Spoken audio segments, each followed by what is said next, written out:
In this problem, I'm told that a product costs $121.55 after a series of changes to the price happens. First, the price was lowered by 25%. Then it was raised by 39%. Then it was raised by 15%. And finally, what we ended up with after all those changes was $121.55. The question being, what was the initial price? So we're going to have to turn this paragraph here into an equation. And here's what the equation is going to be. P is what I'm going to say is the initial price. I don't know what that is. Now here's my equation. P times the first change to the price was 25%, and that was a cut. So I'm going to say 1 minus 0.25. That's my 25% cut. Then the next change to the price was a raise by 39%. So it's going to be 1 plus 0.39.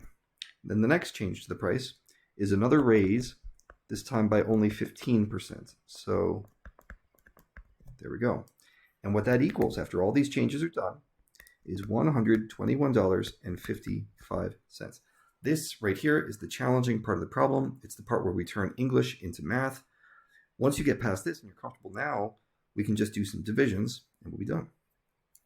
So what I'm going to do is I'm going to say, okay, what are these things here? This is really 0.75, and that next one was 1.39, and that next one was 1.15. Okay, so see, this equation is now becoming a little simpler. Whoops, I just messed it up. A little simpler. And I'm going to start combining terms on the left.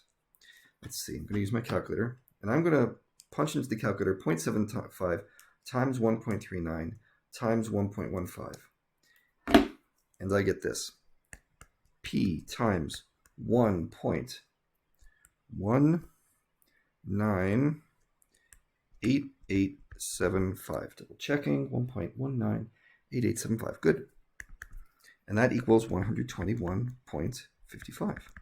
So now all we have to do is divide by that kind of wacky decimal there. Divide that on both sides, and we'll have our answer. Okay, 121.55 divided by that thing equals, okay, the initial price was, drum roll, $101.39.